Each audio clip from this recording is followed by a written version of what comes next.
Yes, we all know the quality of makeup and skincare products are important, but have you ever thought about how you apply them is even more important for results? Since 2019, Anissa Beauty has been leading the way in creating vegan and cruelty-free makeup and skincare brushes that are safe for your skin and the planet and are designed to optimize the application and absorption of skincare products. Their popular Pinnacle Foundation brush has made such a big difference for me. I used to hate wearing foundation because it always felt so caked on, but with this brush, I can use so little product and it goes on flawlessly due to its patented triangular shape. Anissa Beauty's brushes deliver value and quality like no other. The same goes for their Pinnacle Skin Brush, which has completely changed how I apply skincare. I no longer use my hands to apply my products. Check out the Pinnacle Foundation brush as well as several other amazing brushes at anissabeauty.com and get 30% off site-wide with the code DATEABLE. That's ANISA beauty.com. And don't forget to use the code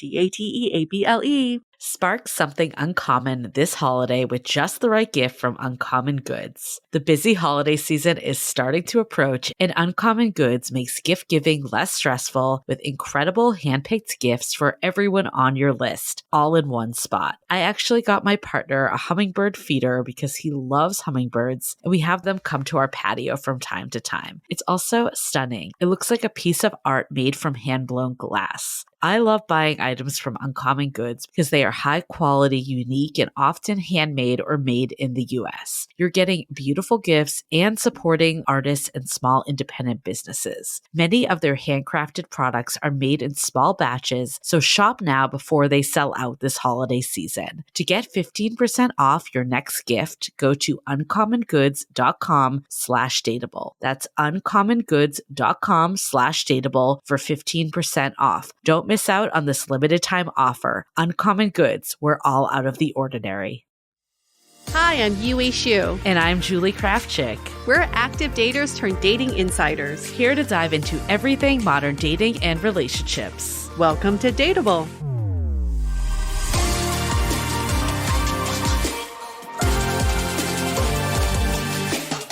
Hello, friends. Welcome back to another episode of Dateable. It's been a funky week, 2 weeks, few weeks, days, hours, I don't even know. Feels like a decade.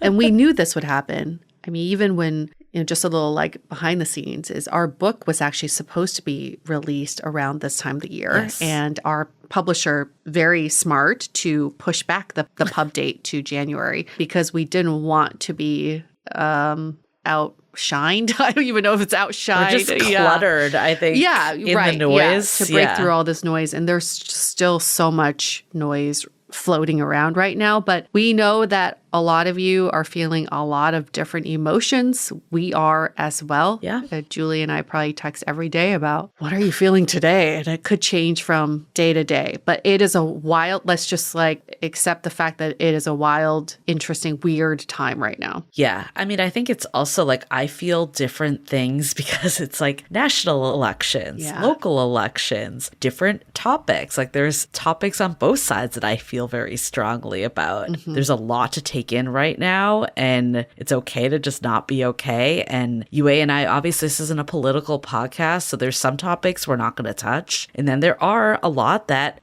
come for women and just relationships. And clearly there was a huge gender divide on the way people voted. There was a lot of stuff about how the younger men really drove a lot of Trump's votes. And then women with all the abortion stuff. And this isn't across the board. There's obviously women that voted for Trump too. A ton of them. And men that voted for Kamala. So it wasn't like 100%, but if you're looking at stats, that's what it was showing. And you're seeing a lot of fallout. I've seen so many things on like TikTok of like, my boyfriend voted for Trump and we've had a great relationship, and now should I break up with him? And it's just, it's crazy, some of the fallout that's happening. Yeah, I think it really shed some light on the reality of where we stand. It shows you that we exist in two different realities, but all living in the same world and being humans on Earth, but we see realities very different. For me, it was shocking to see how divided California is. I used to think California was a bubble.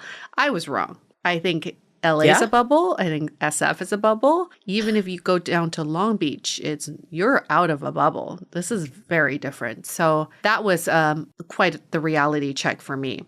But I will be the first to admit, I'm not proud of this, but there was a moment that I looked at my partner, who's a white male, and I had a little bit of contention towards him. I was just like, I had a little blame. And then I snapped myself out of it and said, he did nothing to hurt me. In fact, he's extremely loving and supportive of me. It's not about him being a white male. And that's where I think we could get into really dangerous territory, is creating a greater divide between men and women. So I'm hoping, because I think this is a great opportunity now in this moment in time, is to shorten that distance between men and women. We can start having these conversations and be more open about these conversations instead of pointing fingers and then pushing people away, or seeing all these like the TikToks that we were talking about, like people protesting the other gender. Like, that's not the goal. The goal is to bring us closer together so we can work towards this like better world that we want. So I actually saw a really good TikTok that Julia Mazar, who we've had on this podcast before, she hosts the podcast Pretty Much Done, and those are her TikTok, Instagram handles as well. And she was saying that she actually could find the silver lining in this, that she can actually be more discerning now who the right partner is. Instead of like swearing off all men and all of that, it was an opportunity to be like, okay, who shares the same values as me? Mm-hmm. And how do I go from there? And I think personally, this isn't what she said, but my take is like, we need to start thinking about values beyond like a two-party line too. Mm-hmm. I think that's what's gotten us to where we are. Yeah, I think having hatred towards anybody doesn't really make it better, doesn't make anything better. We're already so divided as a nation. Do we want to be so divided as genders? It doesn't help us in any way. And seeing, I mean, it's heartbreaking to see some of the movement from South Korea that came in. It was like called the 4B movement. Women are protesting men, sexual relationships or romantic relationships, and even giving them attention. And I just think, like, isn't that similar to what the incel movement was doing, protesting women? And what did that do? Yeah. Nothing. It just created a bigger divide and making people feel more hopeless. Like, this is our chance to really like welcome people in. Let's just have those conversations. And I agree with what Julia's saying. It's like, it's a great time to be discerning, because you'll know right away if someone shares your same beliefs and values. I mean, I've definitely seen people say like, I'm on sex strikes because of like abortion stuff. And I get that. You don't want to necessarily trust anyone with your body. Like there is some merit to that, but we also don't want this to be like a further reason not to like date, especially if you are in a hetero relationship. We don't want this to be another reason that's pushing us into a love crisis. I know. What I get so scared about is, I know some of you are listening to this and thinking, why aren't you guys more angry? You should be more angry. You should be outraged. I think we have to find a path forward, and we have to find a path forward that benefits everybody, that we still want a better life for ourselves. We still want a better future for ourselves. How are we going to get there if we're just blaming and withholding? It's like when you stonewall your partner in a relationship, in a fight, where does that get you? Nowhere. You're just brewing more. So I hope that we can turn this conversation, and the rest of our podcast too, is like the path forward. Yeah. I mean, for me, I like to understand like people's perspectives. Like that's part of our podcast too, is understanding the various points of view. Fundamentally, I'm not sure if I like X for like what it is, because I think it's a very toxic place on the internet, but I do find it very fascinating because, obviously Elon Musk is a very outspoken Trump supporter. Mm-hmm. And you get people in your feed that you don't follow. Yeah. That just comes to you. And I actually think, unlike other social media, you're in an echo chamber of like your own beliefs. And I think it's super interesting to see what people feel and how they view the world. And maybe it's not aligned always with how I do, or maybe there are more common instances that I can see that, like, if you aren't seeing this, you're like, they're the enemy. It's the opposite. It's a good way to like understand more. So I like it for that reason. Right. Understanding perspectives and not shutting people down just because they believe in something that's not within your value system, it's always good to hear. I mean, just like in dating, right? It's always good to hear where people are coming from, because then you understand why they are the way they are today. Yeah. And I mean, for some people, you're like, I can get to a middle ground. And then in other times, you're like, I absolutely cannot. And I don't want to build my life with someone that has different values. And I think both are fair. It really depends on your personal take on situations and how, you view the world and what you're willing to bring into your world. And everyone needs to make that call for themselves. But hopefully, this can make us more discerning, like Julia was mentioning too. I know it can get a little bit difficult too, because there are multiple truths can exist at once. Like my friend was telling me her in-laws are amazing and they're so kind and gentle people and she really loves them. Yet the other truth is they believe in certain policies that she doesn't agree with. So she's like trying to understand both things can exist at once, and how do I make this still a peaceful household to have all of this, to be their reality but also my reality too. Yeah. And then there might be instances where you're like, I absolutely want to be with someone that only subscribes to my belief system, especially when picking a partner, or other instances that you're like, actually, I can be more lenient and understand that there are two perspectives. Yeah. Right. Okay, well, hopefully this is a good segue to this episode, because we're really talking about just understanding human behavior and humans. And in the process, of course, we're looking at that through the lens of dating. And we were excited about this guest because it's a very different type of expert than we typically have on the show. Yes, he is an espionage expert. His name is Jeremy Hurewitz, and he loves studying spies. He has a whole network of former CIA, FBI, and Special Forces operatives. He's a journalist, and he's written a book called Sell Like a Spy. Now, at first, you're like, sell like a spy? How does that transfer to dating? Well, it does, because it's all about understanding human behavior, relationships, communication styles through the lens of people who do this for a living.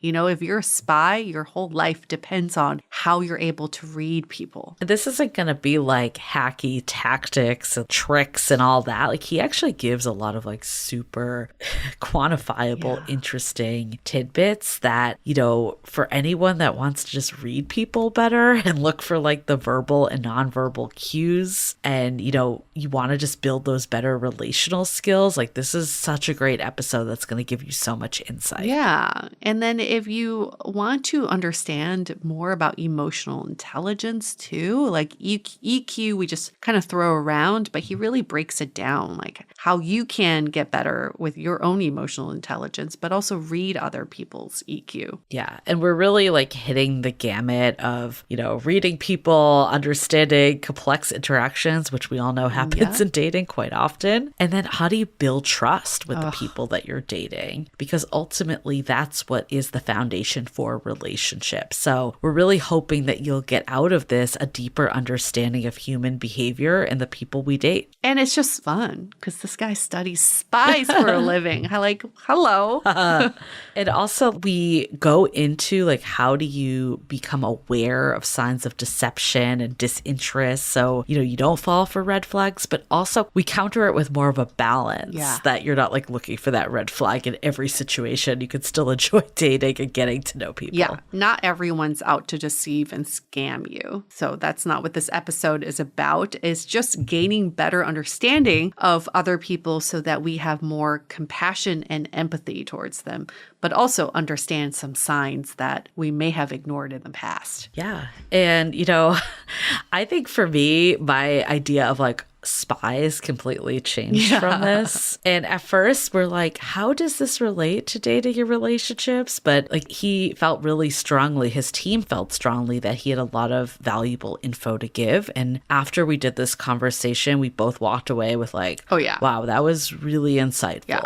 So we hope all of you take away a lot from this convo. It's very valuable information. Get your pen and paper out, or notes app out. You're gonna want to take some notes. Okay. Well, we're gonna get into it all with Jeremy, but before we do, quick announcements. At Dateable Podcast, that's where you find us on Instagram, TikTok, all the socials. Most importantly, though, we are getting down to a couple months before our book is launched. Just crazy. This is the next 3 months. And, we've said it before, but pre-orders really help us go out strong. And we are so excited to give you some gifts for your pre-orders that can help you now, because we also understand it's still 3 months out. So what can help you now, but also set your future self up for success? And, includes in this, we give away our modern dating survival guide, a guide to managing dating anxiety, and then also questions to ask within the first month of dating. And these are resources we have never released before. So you are the first to get your hands on this. You cannot access them anywhere else but to pre-order. So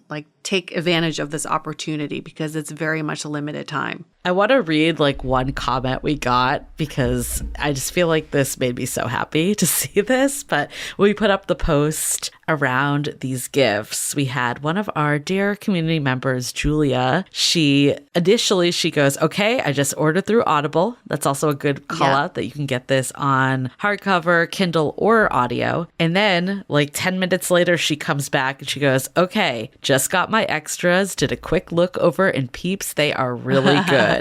Followed by a bunch of emojis.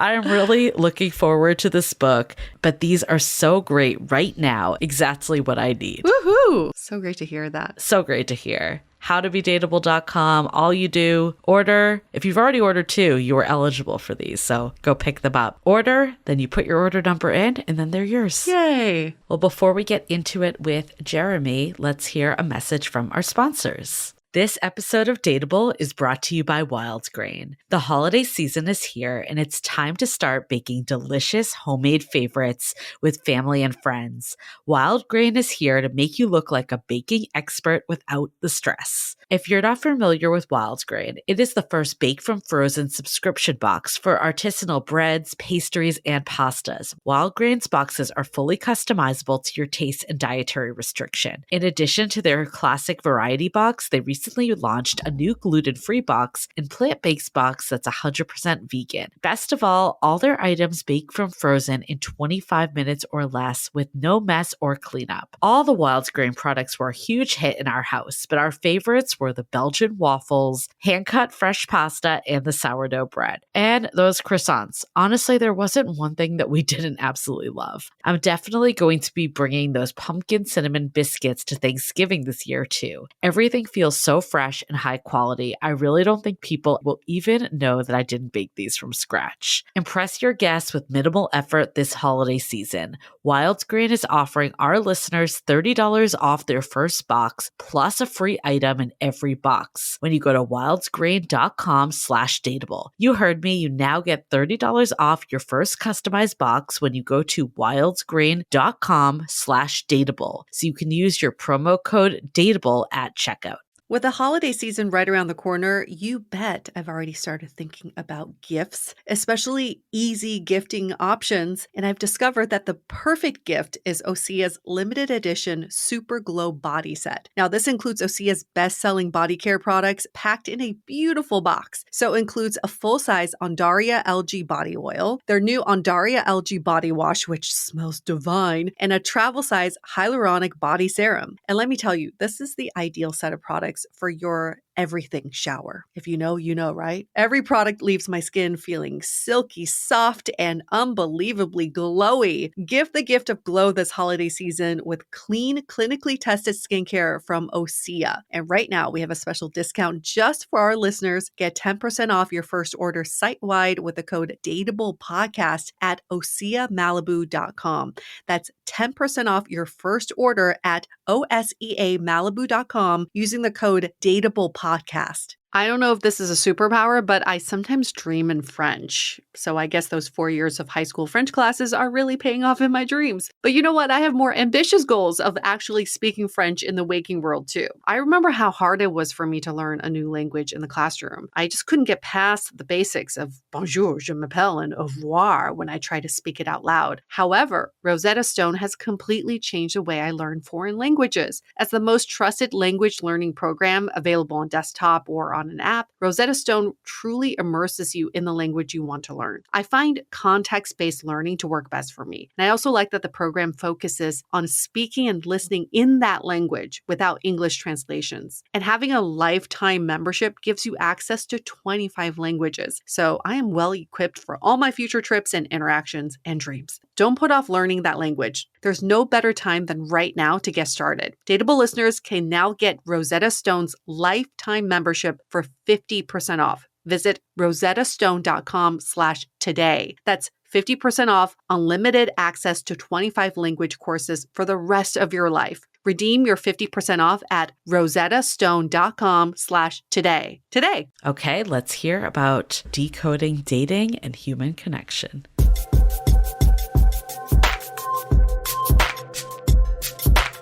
Isn't it funny that in modern dating, we're constantly trying to figure each other out? Like we're trying to solve these cases. I feel like it's Law and Order every day on a date because you're sitting across from someone, you're like reading their body language, trying to figure out their history. So instead of us amateurs trying to figure out the people we're dating, we thought, why don't we talk to a real life espionage expert who can show us how we can really evaluate people and understand what is going on these dates. So we want to welcome Jeremy to Dateable. Great to be here. Thanks for having me. We are so excited to go into this. When we got this topic, we're like, this is very interesting. And I think, like Yue said, we're always trying to read between the lines and, analyze text messages. There's so much of that happens in dating. So having someone that can put this to good use is really powerful for us. I am hoping that this leads to better love connections. So this is good stuff. Oh, good. And we hope that this is kind of new for you, like relating the skills that you would have as a spy to dating. We hope this is like a lighter topic and fun to talk about. It is. And I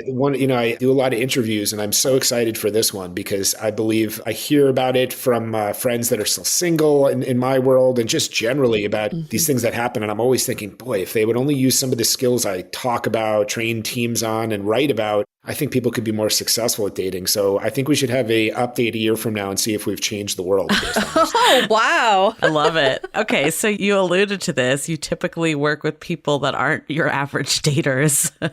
What comes to mind is like terrorists, criminals, corrupt diplomats. Definitely a different tier than daters. How do you think all of this relates to dating and relationships? There's a lot of different ways. And I think we'll get into the specifics of some of the things that I'm going to rattle off. But, you mentioned some nefarious characters.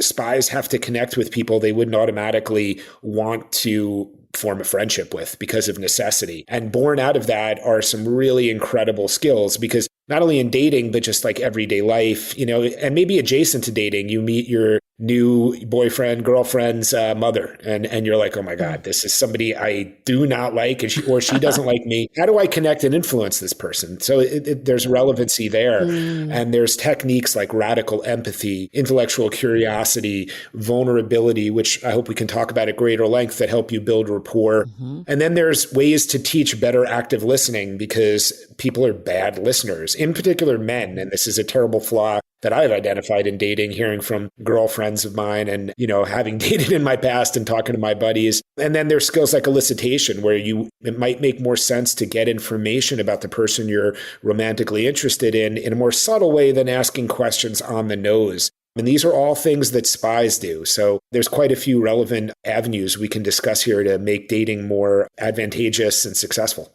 Okay, but we can hear some people saying, okay, when I think of a spy, I think of someone who is very elusive, mysterious, secretive, untrustworthy, maybe someone who a double-cross spy or whatever. Like people go there. Can you just dispel some myths of spies and why we should be able to trust a spy with this sort of information and the skills we're about to learn? Yeah, absolutely. Thank you for that question, because I always feel like that one of the best places to start with all of this is the misconceptions about spies. Because look, I enjoy probably more than the average person a good spy thriller, TV show, movie, or book, right? I'm a huge consumer of it. Yeah. But these are fantasies for the most part. I love the ones that are the most gritty and realistic, frankly. But, the world of James Bond or Jason Bourne, they're quasi superheroes. They drive Aston Martins. They're involved in seduction, gunfights, car chases. This is mostly not true of the world of espionage. I tell people spies are more like an elite relationship manager, or very often case officers, and that's what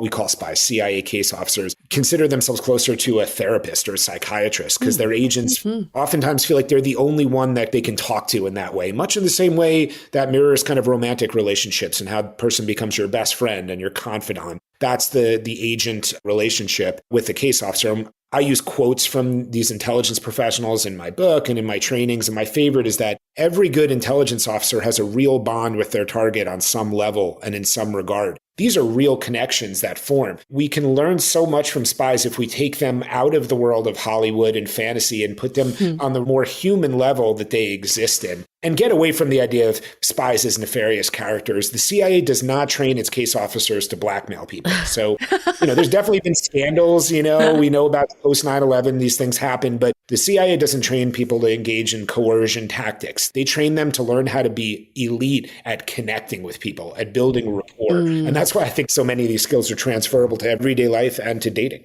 100%. I mean, you started going into some of the skills, and when we were thinking about it, they kind of fell into like a couple, themes or buckets. And like some that came to mind for us were reading people, navigating complex interactions, and then building trust and relationships. Sure. Is there any other like more high level themes you can think of? And then of course we'll get into the nitty gritty specifics. Diffusing difficult encounters, because we all deal with emotional partners sometimes. And I have a couple things to add there too. And then maybe on the nature of negotiation, because all relationships become kind of a negotiation. So yes, we can talk a little bit about that as well. Awesome. We're going to add to all of that.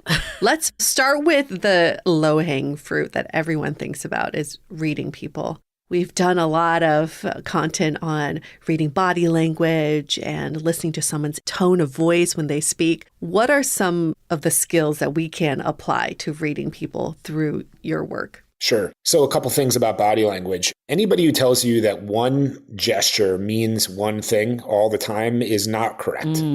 Human beings are extraordinarily complex, and, you cannot take one gesture and think he or she means this. So for instance, crossing your arms, people typically think, well, we can call that a blocking behavior, and I'll talk to you more about that. And it oftentimes is a blocking behavior. But, I was at a show the other night, some music, and I was just standing there and I was folding my arms. And I wasn't folding my arms because I was trying to block the music or I felt confrontational. It was just because that was a comfortable pose for me. So there's no such thing as one particular pose. What I tell everybody to do is first to try to establish a baseline. So you sit down with your date at dinner or at a bar. What are they like? Do they blink a lot? Are they sweaty? Are they disheveled? Are they nervous? Are they using a lot of body language, or are they calm? Once you can establish a baseline, giving it a few minutes to sort of say, what are they like? Then you can see when they deviate based on you saying something, right? Oh. So you're talking to your date, and let's say you bring up children, and all of a sudden they start rubbing their neck. You and your audience should look up soothing gestures, licking your lips, rubbing your legs. There's a variety of them. When there's a deviation from the baseline that you've seen them establish based on something you've said or done, then you know what that might mean. Because again, like on its own, rubbing your neck just might mean you have an itch there. But if I say, oh man, I can't wait to have 7 children, and the other person rubbing their neck, that created anxiety. I'll talk to you about just 2 more things: blocking behaviors and territorial displays before we move on here.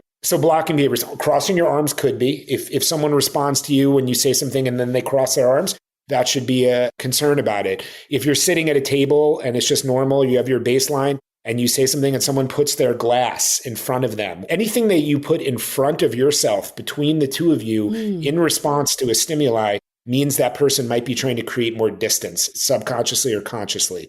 So note that. But conversely, to give it a positive spin in dating, if you sit down with your date and you're at a nice restaurant and the napkin is folded and there's glasses, salt and pepper shakers, maybe a vase with some flowers in it, and they sit down and they move everything out of the way and put the napkin on their lap and they want a clear avenue in front of you, that's a positive sign that your date is very interested in engaging with you. It's an anti-blocking behavior.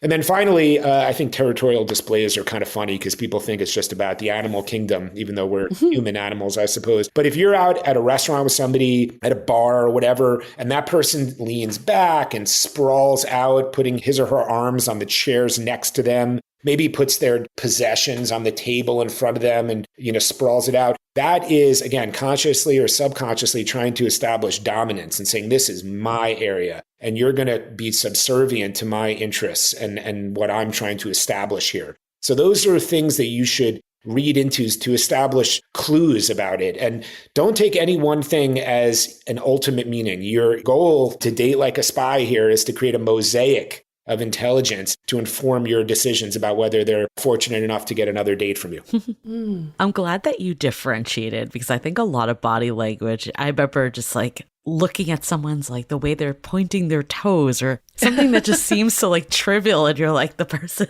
could just be sitting at a weird angle. Like there's so many things. That's another good point though. I'm glad you're bringing it up, because the feet are oftentimes a real window into what someone is thinking. So if you are standing there talking to somebody and their feet are pointed away, that oftentimes really does mean that they don't want to be there. Or if you're having a meeting and the foot is pointed at the door, it's shifted in that way, that means they want things to end. So it's a good point, Julie. So I guess though, maybe that's counter to my point. I guess like, what's the line of like over analyzing though? Because I feel like that's where I was going with it. But I know there is some merit to it because it always comes up. But like you can be on a date just looking at someone's feet and what direction they're going and drive yourself nuts. Like how do you like draw that line? If you're having a great date and everything's going well, but they happen to be sitting in a way that kind of points their feet at the door, that's exactly to my first point, that not one gesture means one thing every time. And you should just be collecting intelligence to sort of form a mosaic about this person. It's another data point. Got it. And we can talk about that with regards to detecting deception as well. No one's a human lie detector.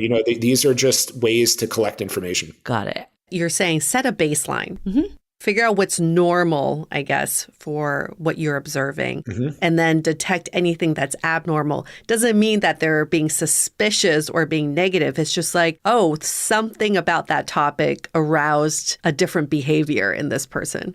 Exactly. Law enforcement officials will tell you they'll put like a rubber band or a water bottle next to a suspect, or put them on a chair with wheels, and they'll note when they start fidgeting with the water bottle or rubber band or start rolling on the chair. It's all about what causes the behavior that we're talking about here. So I absolutely can see this with my partner of 3.5 years. Like I know the second that he's getting uncomfortable, I can see it from knowing, but that took 3.5 years. Like what about, people that want that instant, because that's what we see on dates. They want to decipher these clues on the first date or through the text messages and figure out all the signs and decide if it's worth, pursuing someone. Are there ways to observe that early on, or do you really need that time to gather that intelligence? I think you need the time, and you need to put it, as I said, into the mosaic. So I just gave you guys some tips on body language. Hopefully by the end of this, we'll be able to talk about, or you and your listeners will be able to just sort of think about it in a broader context. Hey, I'm putting this through the ringer of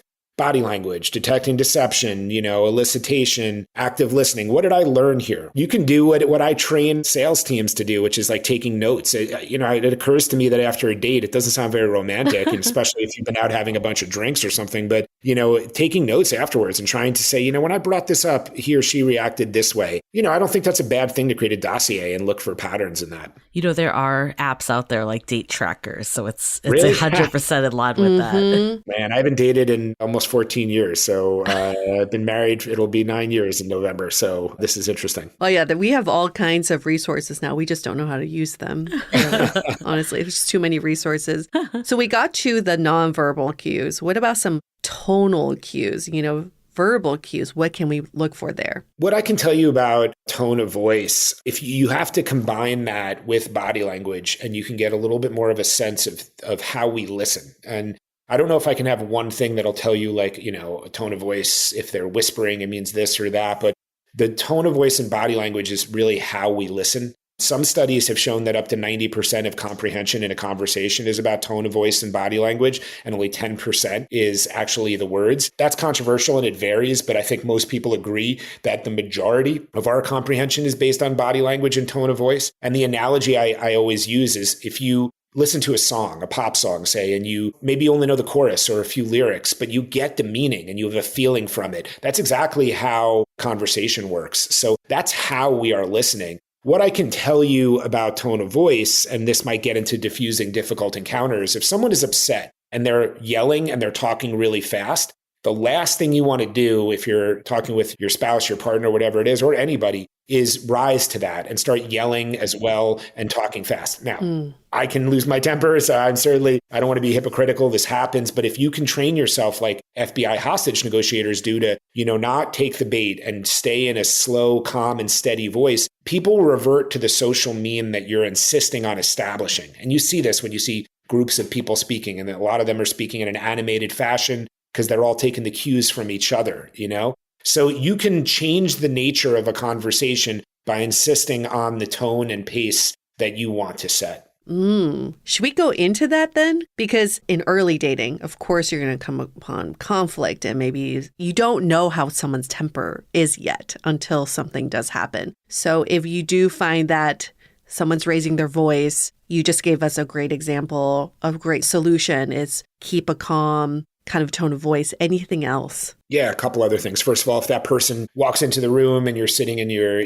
living room and they're standing up and they're yelling, don't stand up. That will raise the temperature of the encounter. Remain seated, invite that person to sit down, which tends to calm things as well. If they won't sit, don't take the bait and stand up. Let that person completely vent. It might be tempting if they're saying something that outrages you, that you think is wrong, that, let that person completely unburden themselves and don't contradict them, let them completely finish. And then ask them, a clarification question so that they can go even further and say, this must have made you feel really rotten. Do you think that I could have handled it differently or something? And invite them to continue further. A couple other strategies. If you're talking to them, invite them to offer a solution. And if they're like, they're angry because they saw you with an ex and you say, well, what do you want me to do? And they say, I never want you to talk to that ex again. I want you to defriend them on social media and never talk to them. Then sit there for a minute and let that sit. And because they might realize how unreasonable they're being, and just let it sit for a minute and don't even necessarily say no. Say, okay, I'm taking that in. And it's very difficult to do. You might thank them for,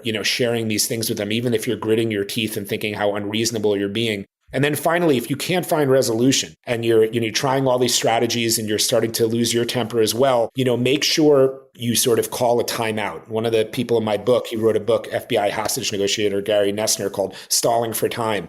A lot of the hostage negotiators take their time because emotions cool down. Yeah. Emotion trumps cognition. Your emotions take over. That's why when you get into an argument with somebody and later you think, man, I wish I'd said that. It's because your mind is choked with emotion and you don't think correctly. So if you can take someone's anger back and just kind of swallow it, let them vent and do all those strategies, you're more likely to have a positive outcome and not take the bait and start yelling at them as well. What about in early dating when people just hold back when there's conflicts? Because there's the one side that you got to of just airing it out. And then there's the side of retreating and kind of cold shouldering. How do you deal with that? Or are there any tactics for that end? I'm trying to think about the world of espionage and agents being cold shouldering. I'm not sure if I have a direct analogy there, but skills of elicitation could be helpful. If you think that someone is upset about something and asking someone very directly why they're upset is not responding to it, but you think you have an indication of it, bringing up that subject, that person, that situation in a slightly more roundabout way. And again, seeing where the deviation is, seeing how they respond. You might be able to elicit the reason why they're upset, even if they're not necessarily choosing to be forthcoming with you.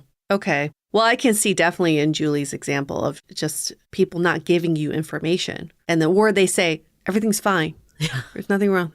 What are you talking about? Everything's fine. And then that gets me frustrated just hearing that. That triggers me because I'm like, come on, tell me what's wrong. What's on your mind? Yeah. So what's a better way of doing that? We might say in that case that someone is being somewhat deceptive. Would you agree? Yeah. It's not necessarily malicious deception. Yeah, not malicious. I could see that. Why don't we talk a little bit about detecting deception? Because I think it has parallels to someone avoiding the truth, right? And that's kind of how I teach it and talk about it, because a lot of former FBI types and CIA types go around the corporate world and talk about how they'll train their teams to be a human lie detector. And there's no human lie detectors. It doesn't work like that. Just like body language doesn't always mean one thing. Nobody can tell with a very high degree of certainty when someone's lying. What we can do is identify when someone is being somewhat deceptive, when they're shading the truth, when they're not being forthcoming. So there's a number of things. If you think your new relationship or whatever you have is not necessarily telling you the truth about something and you want to figure out why that is, you can ask a question and they might fail to answer the question. So, you might say like, why are you not answering me about this? And they'll say, well, I answered you yesterday. And you think, no, you didn't. And so that is a red flag about someone hiding something. Invoking oaths, like the classic mafia thing. I swear on the eyes of my children. Like if your partner or spouse is getting so dramatic, someone who is just being candid and truthful will typically just be calm and truthful about it. If someone is invoking oaths and swearing, I wasn't with that person, I swear to God, that's a little dramatic. It doesn't mean that they're not telling the truth, but you have to ask yourself, why are they being, so dramatic? Repeating the question. If you say, were you out last night with Jessica? And they go, was I out last night with Jessica? The human mind sometimes looks to buy time to find the right kind of answer. So repeating the question can be a strategy to sort of think, oh, shoot, how am I going to figure out a way to answer this question? So those are a couple of kind of ways to identify a red flag and to understand if someone is trying to avoid telling you the truth. And then you have to figure out ways to get further. It's so interesting. I think this is, again, comes back to like balance, though, because one of the things we see in dating is that everyone's looking for every last red flag. And then the date just becomes miserable when you're only searching for red flags. And you also diminish actual red flags, the big things. How do you balance like taking this info into account, but also not going so deep that that's all you're looking for? If you're on a mission to just find the problems, then you're just dating wrong, I think. And you're dating wrong, you're doing sales wrong, you're doing intelligence collection wrong, because we should be aware of red flags and we should be looking to assess the character of the individuals, but you're there to have a drink and have dinner and have a good time. So I know that people get scarred by dating and they worry about it too much, but that might be a little out of my lane specifically. But what I think, your listeners could benefit from is, these skills of connection, and radical empathy is a way that we look for the humanity in just about anybody and getting past, even if we don't have that initial rapport, trying to find that in somebody. Intellectual curiosity. If you're on a date with somebody, I don't like golf. And in like the business world, everyone's talking about golf and my eyes glaze over. But if I want to connect with that person, I need to ask some questions and I need to show my respect and my interest in what they're talking about. And then, perhaps most notably here, and I think relevant to dating is making yourself vulnerable. And that is a way to bridge an intimacy gap. And it's a really profound way that we connect. And I always share a very personal story, which I'll just quickly share with you guys. A little over a decade ago, I had a brain tumor. It was fortunately benign, but it led to me losing my hearing in my right side. And, like if you're walking on the street with me, I always keep you on my left. If we're like at a lunch spot and we're with a couple people and it's busy and loud and I've arrived later, I'm going to ask if I could swap seats with somebody so I could hear better. So this comes up, right? And a lot of times in my business life in particular, somebody has been kind of, cold to me or, it's a very formal setting. This comes up tactically and all of a sudden we draw closer because not everybody experiences tragedy, but we all understand misfortune. And when you share something like this with somebody, there's a very powerful side of behavioral science that is the desire to respond to things in kind. So if you're on a date and you want to get closer to your date, if you share something about yourself, they will typically respond in kind and draw closer to you. And if they don't, they might be kind of a sociopath. They might be an outlier because this is a really powerful tendency with people and it will, bridge that intimacy gap. So this is a way to do that. And then another thing we can talk about if you're interested is mirroring and as a way to build rapport as well. Because I don't want to be on here just as the guy talking about, how do you detect deception and all of that. I want to go into that. I do have like a follow-up though on vulnerability before we go into that piece, because this is something we talk about all the time on the podcast and 100% be vulnerable. Brene Brown is shouting this from the rooftop, but I think people still are confused what that actually means in practice. Like I think in theory, it makes sense. We've heard like, what's the line of trauma dumping versus, being vulnerable? Outside of like the example you gave, which was a good one of sharing something that personally happened to you that didn't feel like trauma dumping, what are some other ways that you can be vulnerable in a sense that it doesn't necessarily cross a line on like a first date? I don't have a specific playbook for you, I'm afraid, because every situation is going to be unique and every individual is going to be unique. I tend to be comfortable being vulnerable. I wear my heart on my sleeve, and that's just who I am. Other people are going to have a harder time opening up. And you have to, I think, do kind of baby steps about it. And you have to read the room. If if you're on a first date with somebody and you're like, my uncle just died of cancer, that feels like trauma dumping, right? And that's not a good way to make yourself vulnerable. But it could be just something smaller. And, you arrive at the date and it's pouring rain out and you're like, my shoes are just soaked and I'm so wet. I feel so ridiculous. Something like that can be a very small way to bridge a certain gap, as opposed to you saying like, I'm great. The rain didn't faze me at all. I'm afraid that it's going to be very micro. And all of the tools that I talk about in my book and in my talks, I tell people, and I really feel strongly about this, you have to make them your own. This isn't kind of a playbook of you do X to get to Y. These are suggestions and ideas about how highly successful spies and, other members of elite government agencies do extraordinary things with just emotions and communications. I really liked your example about the rain, because I think we always think it needs to be some big thing. Yeah. I was just thinking about like what makes me not feel connected to someone. It's when it feels like they're not being real. They're not being honest, or they're like putting up this front of like, everything's okay, all is good, and it's not. So I like thinking about like, what are some minor things too that we can relate on? Yeah, absolutely. I've been a troubled sleeper for a lot of my life. And like, there's some days where I'm just like, I slept like crap last night. And I meet somebody and it helps me sort of, gives me an excuse in the conversation that might come, at the bar or restaurant if something slips or something. And it also opens myself up to somebody and say, hey, that's too bad. I slept poorly like 3 nights ago. There was like, a problem with my kid, or the cat woke me up in the middle of the night. I don't know. But again, it brings that human element into things. And, we're not looking for perfection in people. We forgive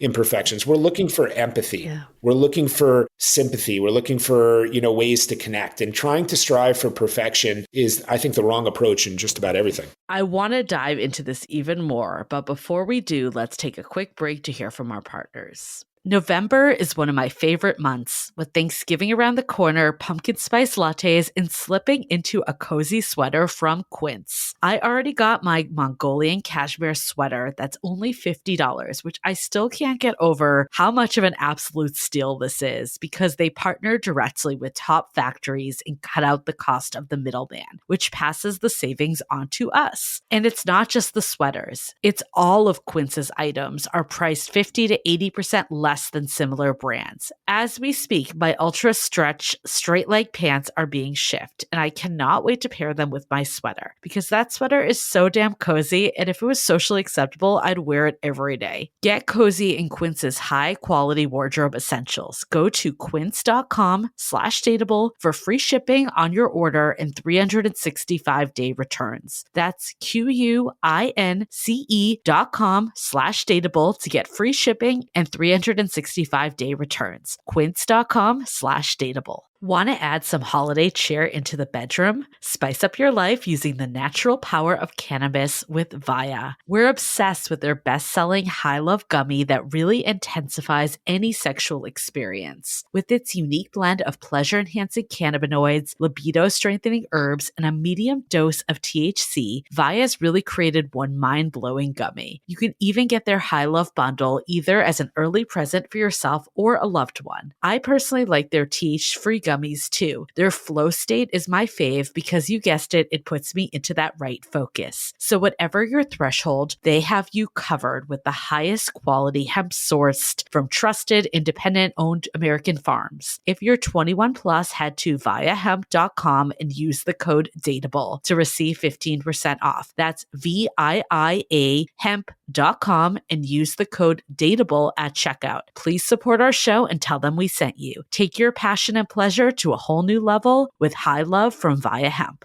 Do you like to be in the know of what's really happening with celebrity gossip? Do you like to hear about the drama happening on reality shows before the shows even air? If you're not listening to Cocktails and Gossip yet, the time is now. I'm obsessed with this podcast because each week, Bea and Amanda, the hosts of the podcast, bring you the tea on reality TV and the craziest celebrity blinds from their website, Bravos and Cocktails. You know, I've been on a real Bravo binge lately, so this podcast is the perfect complement content, and trust us, they do not hold back. Listen and you'll have some unfiltered tea to spill at your next dinner party or in your group chat. Pop culture lovers, Bravo lovers, and people who just can't get enough gossip. This is a podcast you should definitely check out. And who knows, you might hear something from Cocktails and Gossip first before you hear it anywhere else. Scandival, anyone? Listen to the weekly Cocktails and Gossip podcast wherever you get your podcasts. So let's get into mirroring. I want to talk about that more.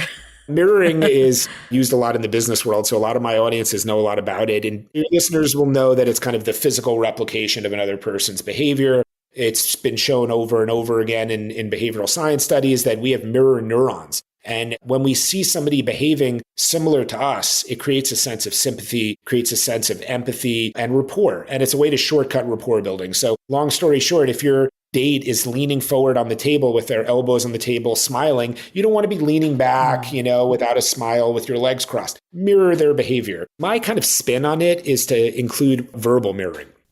Verbal mirroring is a tool in the toolkit of FBI hostage negotiators. I've worked with quite a few of these individuals. I'm always excited to talk about the world of kidnap for ransom consulting, which is something I've done a good bit on. Nobody knows about it. It's really fascinating. These skills get used in that world, so I've learned a lot about it. And verbal mirroring is really important because if you're an FBI hostage negotiator and you arrive at a siege, you can't be in front of the person and mirror them, right? There's a distance. And your chief goal as that negotiator is to get that person to calm down. So they're using, if the person is upset, they're speaking slowly and calmly, and they're looking to really use many of the same words that that person is sharing with them, right? So using that back to them triggers those same mirroring neurons. And then look for really specifically colloquialisms or pet words. We all have these little things that we say, these verbal crutches. I have one friend who says, by the way, a lot in conversation. I have another, instead of saying yes, says 100%. When I speak to these guys, they're good buddies of mine. I already have rapport, but I practice my verbal mirroring chops with them by saying that back to them. Because that gets me to an important point here, which is use mirroring, physical mirroring and verbal mirroring on your friends and family for a little bit first and practice that. Because if your friend's like, what the heck are you doing right now? It could backfire on you on your date. If you're trying to mirror somebody and they're like, what are you doing? It looks like you're copying them or mocking them. That's exactly the opposite of what you're going for. So practice with your friends and family first. Make it a part of how you interact with people and then use it on dates, both of those things. And you'll find that it will augment the building of familiarity. I think I need an example of verbal mirroring. I'm not sure if I completely understand it. Is it like, are you just repeating back what they say? Like, for example, if you and I are having a conversation, Jeremy, and I say, I had a really stressful morning because my washing machine broke down and I had to take my dog out for a walk. And it was just, I felt so frazzled. Well, frazzled is a great word to focus on there. Say, if you said, yesterday I was feeling completely frazzled because, my neighbor's dog was barking so loud that, I'd forget getting my laundry done. I couldn't even, go to the kitchen without feeling like I had a headache. That might not be the most perfect example, but I've used a few of the words that they just used there, to use it back to them. But the example I just gave too of looking for the colloquialisms, maybe we should ask either one of you who probably know each other well, Julie, is there anything that Yue says a lot? And Yue, is there anything that Julie says a lot? Oh, yeah. And then when you're talking to each other, use that back to them. Like I said, the by the way or the 100%. In corporate life, there's a ton of these things, put a pin in it or blah, blah, blah, these little words, right? So people on sales teams should look for that so the other side can feel like you're a part of their culture. But on a date, you want to be like, the person saying, oh, it was so rad. I went to that game, blah, blah, blah. They keep using that word or something. So you throw that back at them and use that as well. So I've read a ton on this too, like how much it builds connection. So 100% on it. I think the one thing that always comes to my mind with mirroring, and I'm curious your take, is like, what again is the line of not coming off like feeling too calculated or feeling like inauthentic when you start like using someone else's words and you're not staying true to yourself? Like, how do you balance the two of using the technique, but then not going like so far the other way? Yeah, take it easy. Don't overdo it. Yeah. I mentioned practicing a little bit. Start slow. And the easiest part of mirroring is you're sitting at a table with somebody.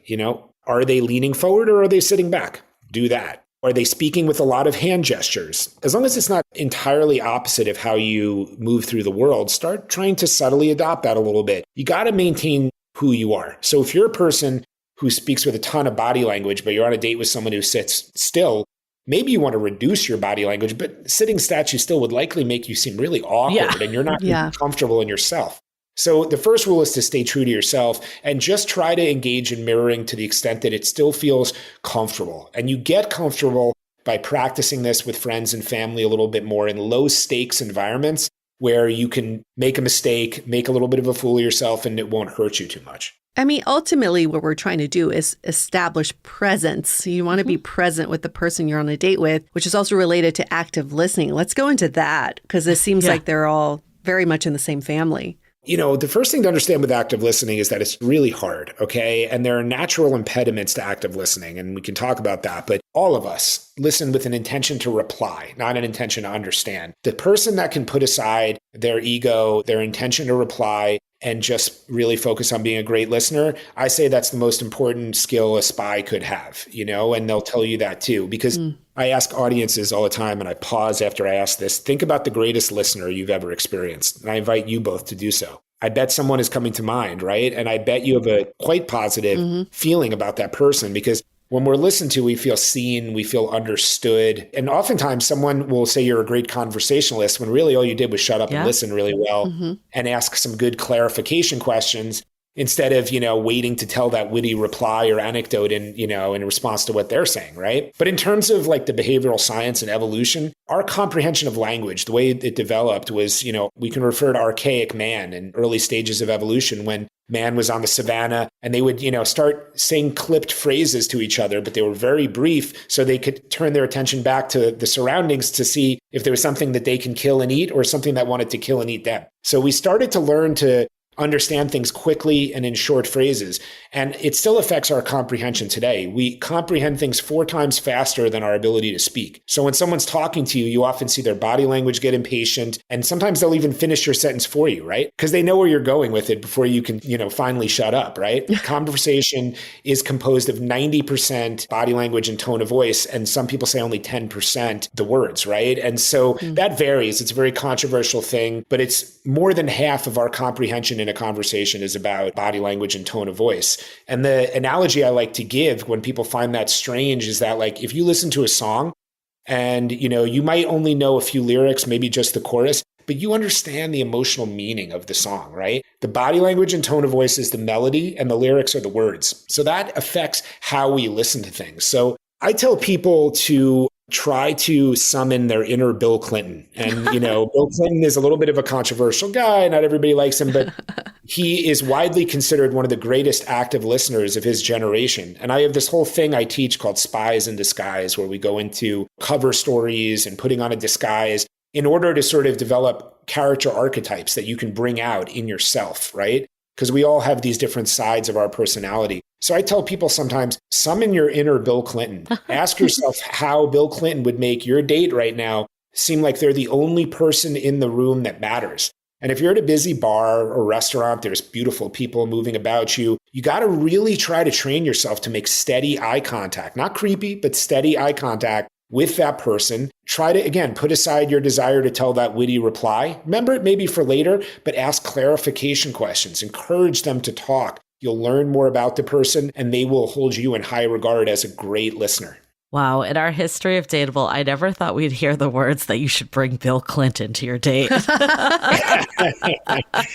Trying to subvert paradigms here. Channel Bill Clinton. I think this has been so helpful in understanding and reading people. I want to move on to our next, bucket that we're thinking about around navigating complex interactions. In dating, everyone thinks they have the most complex interactions, from decoding text messages to understanding if, someone says they want to see you again, but then they're giving you mixed signals. What are some ways that people could adapt some skills from spies to these situations?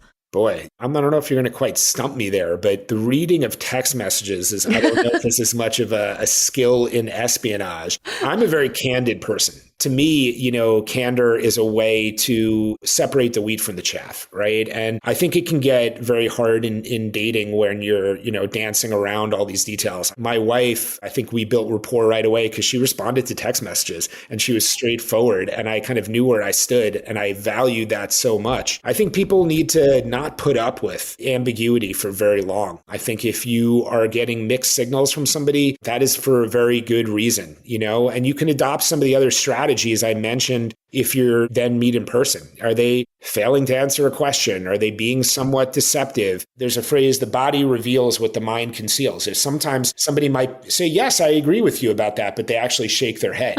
So you got to pay attention to how body language, yes, I'd love to see you again, and their feet are pointed towards the door the entire 15 minutes at a date. So you need to, again, create that mosaic of information and not rely on one thing. But I think people get enthralled with somebody and they get dragged along for too long, hoping that what they know inside themselves to be true, that I'm getting mixed signals and this isn't, what I want it to be, is the case. And sometimes people really change their tune if you're like, you know what, I'm out. And then all of a sudden they go, hey, I was kind of juggling 3 people and I was mixed, but you're way better than the other 2 people I've been out with recently. And now all of a sudden they change. So you have to be bold and you have to be kind of fearless and believe in yourself, I think. I think believing ourselves, I think that's where the challenge lies. We hear this from people, and I've been through this too. You think you know someone and you think they're a good person, and then you've come to find out that they've deceived you or they've done something to disappoint you. How do we navigate those feelings? Is it just that we need to get better at reading people, or is there like another way out? I mean, I think first forgive yourself. People are complex. My favorite quote, Walt Whitman, do I contradict myself? Very well, then I contradict myself. I'm large. I contain multitudes.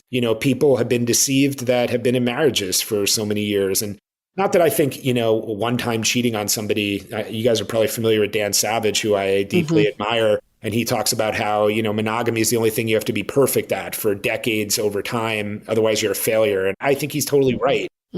Sometimes people have moral failings and we should try to forgive. And these are ambiguous situations and you have to navigate them to the best of your ability. The analogy about, espionage being a murky world, I think is, also comparable as well. You have to try to find an ethical and moral compass in a world that doesn't always help you define that. And the more you can be, righteous with what you're trying to do and who you are, I think the better off you are, but that's easier said than done. When I'm thinking about spies, I always think of them like blending into various environments.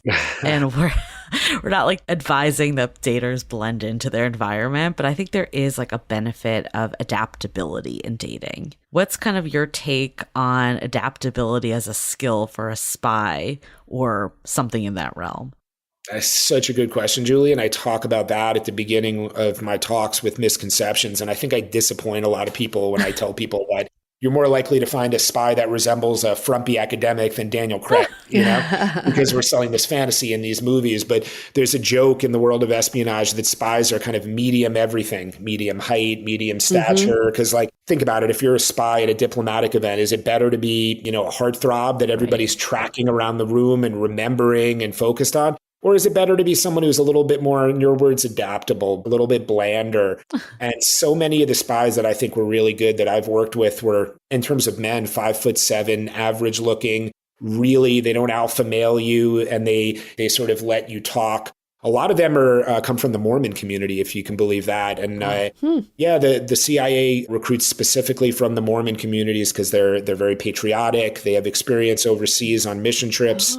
They're easy to background check. And I've worked with a few. One I'm thinking of in particular that was a lapsed Mormon who was quiet and was so good at deferring to you and making you feel like you were so interesting. And he was self-deprecating and he was a cunning operator who moved up the corporate chain very quickly. Dang. So being a little bit of a chameleon can be really helpful in dating. And that's where intellectual curiosity comes in. Being someone who's curious about the world, who only doesn't want to talk about 3 subjects, who can say, oh, wow, I don't know anything about car racing or hunting or something, tell me more about that. And trying to cultivate that intellectual curiosity will enrich your life and make you more adaptable and make you more popular amongst your, the rest of the people you interact with.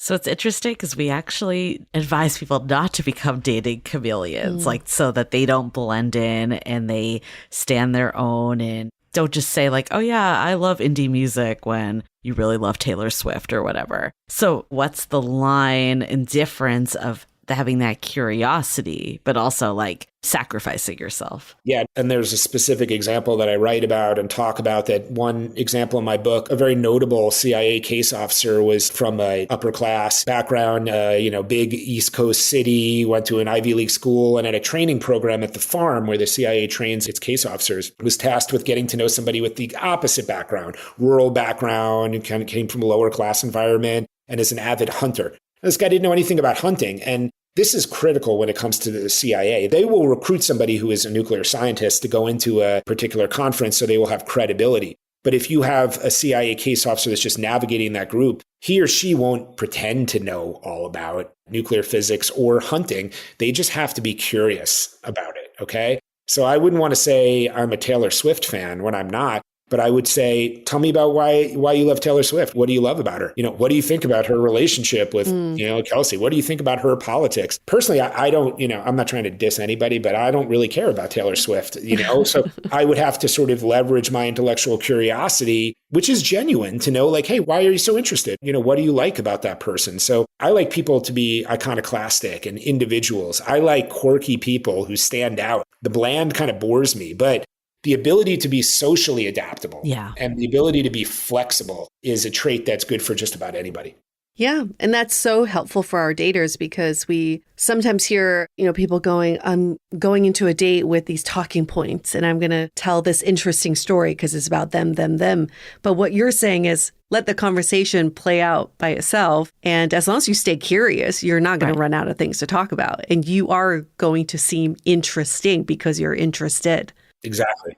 And it's not about like Taylor Swift. What you're saying is you're interested in your date and why they like Taylor Swift. And I think having that adaptability too, if you're just so focused only on what you bring to the table and your interests, then you miss the opportunity to connect with another person. Exactly. And just to subtly shade that too, Julie, it's not only that you're interested in your date, but you're interested in the world. Yeah. And that is an attractive trait in somebody. If you're like, I don't know anything about Taylor Swift, so explain to me why she's so popular. What does it mean to you? Shows that you're interested in that person and you're also curious about the world. And I find that to be a very attractive trait in a person. I really like that distinction between like pretending to adapt and be likable versus just be curious. If we were just to flip this a little bit, because right now we're talking about how do we read other people and how do we engage with them, there's also, we have to take accountability for how we show up too. So how do we show up on dates in a way that makes us seem trustworthy and interesting and also,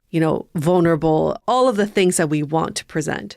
I would think about what you would potentially feel vulnerable about with that person on this date by having done that research, by being your authentic self and making sure, again, I wear my heart on my sleeve. I'm comfortable with being vulnerable. If you're not ready to talk about your grandmother passing, but you're thinking about being vulnerable, but you don't want to burst into tears, you have to be careful about that kind of thing, right? But I think, you want to prepare for any sort of meeting, including a date, but you don't want to be over-prepared where you're stiff. You want to try to be your authentic self and understand that the other side is going to evaluate you as you're evaluating them. So think about your own body language, are you portraying yourself as nervous? Are you running crazy late and you're going to arrive all frazzled? How are you showing up is critical too. So you want to, be your best self and be calm and be open-minded. And candor is another big one for me. Having lived in China where candor is not prized and being a candid New Yorker, I value candor big time. So I look for that in somebody. That's so funny because I feel like my relatives are extremely candid. They're a little too honest sometimes, but maybe not to people outside their family. Yeah. I found in China, no one would tell me no. And I was just like pulling my hair out. Interesting.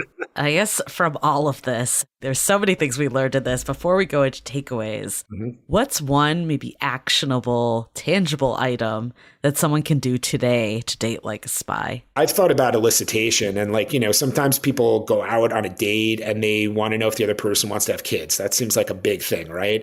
So I always thought elicitation is a great way to suss out some of the deeper questions on a date that might feel uncomfortable to ask very directly in the first couple dates. First couple of dates, you want to get to know somebody, see if you have rapport, a connection.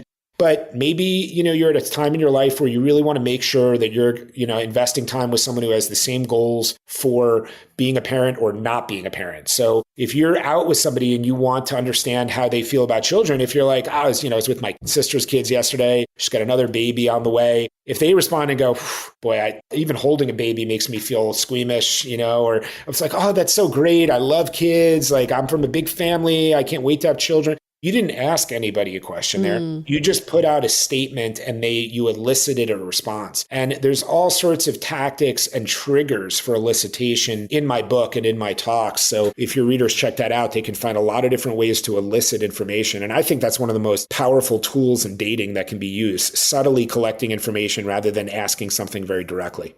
I love that. I think that's something we hear all the time from daters, that they're like, I want to know if this person is relationship ready. So I ask them, do you want a relationship? And that doesn't actually get to the root of what you actually want and how ready they are or anything. So having more of this elicitation approach is really helpful.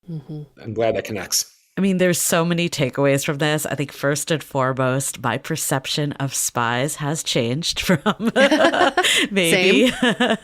And I was thinking too, some of it, you have this perception of manipulation and trying to that could correlate to pickup or icky behaviors in dating. But really at the root of what you talked about was understanding humans and motivations and behaviors and connection, which is ultimately what we are trying to do in dating. So I think so much of this is applicable. You are absolutely right that there is a connection here. I think the other big thing is it really got to the root of some of the major issues that we're seeing come up in dating. One, that we can't establish emotional connections on dates. We hear people that just churn through dates and they always get that dreaded text of, there wasn't an emotional connection. You gave us so many tools today to establish emotional connection. So everyone should go back and rewind that. I think another big one that we hear all the time is that I meet someone I really like and I get ahead of myself. I imagine the future with them, but just taking that step back and observing and asking and, having the right discretion and what you were just talking about of not necessarily asking the direct questions, but seeing how they react to different topics. All of that will help you stay in the present and not in your head about who you want this person to be, but rather let them show you who they actually are.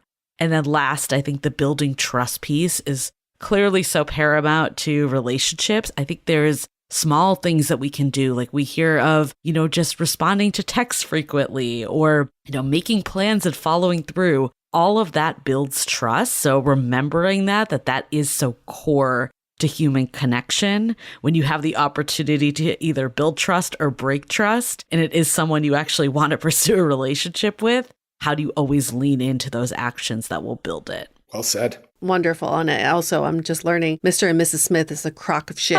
There are no spies operate like that. Amongst the many. They draw too much attention to themselves. They're not adaptable at all. But I think it's important to make this point. The reason for us to bring you on this show today is not for people to go out and look for deception, look for red flags, look for people who are bad. We're not here to catch criminals. But what is so profound about what we learned from you today, Jeremy, is looking for opportunities for connection on dates. And that's all we ultimately want in dating is how do we connect better and deeper with the people we are spending time with. So even your example of looking at the baseline behaviors and seeing if anything is sort of an outlier, that's an opportunity to connect. I realized, that made you uncomfortable. What was it about that conversation or that topic made you uncomfortable? Did that make you anxious? I want to learn more. I want to understand. That's an element of connection. Mirroring and active listening, those are all opportunities for us to connect. I hope all of our listeners will take away from this is now you've gained this new set of skills to help you connect deeper and better with people and stop trying to look for criminals, because leave that to the pros. So, Jeremy, if people want to learn more about you and your book, where can they find that? Thanks so much. The book is available where all books are available online, some stores and all that, but Amazon, Barnes & Noble, all that stuff. I encourage you to also buy from your small local bookseller. I always like to plug that. but it's widely available. You can find me at sellecaspy.net if you want to learn more about me. I'm pretty active on LinkedIn, Twitter with the same name too. And I would love to hear from anybody, especially if you buy the book and you apply it to the dating world. I think there's a ton that we covered today and even more in there as well. So I'm so grateful to you guys for having me on the show. It was a really fun conversation. We are grateful to you too, and we will link that in the show notes for anyone that wants to find Jeremy. And once you find Jeremy, you can also find our website, dateablepodcast.com. And while you're there, why don't you pre-order our book, How to Be Dateable, coming out in January of 2025. To each other. Sell Like a Spy and How to Be Dateable. If you had these two books on your coffee table, you're going to just have all kinds of people asking you all kinds of questions. It's the perfect combo. I think the CIA should be buying large quantities of both. You are so correct on that. We're going to quote you. We have that on record. You can pre-order our book right now. And in the meantime, why don't you also give us a rating and review in Apple Podcasts, 5 stars. And in the body of your review, tell us one tactic you took away from this conversation today. Is it active listening? Is it mirroring? Is it elicitation? What is the one tactic you took away today that you're going to start applying on your dates? We love to hear that. So wrapping up this episode, stay dateable.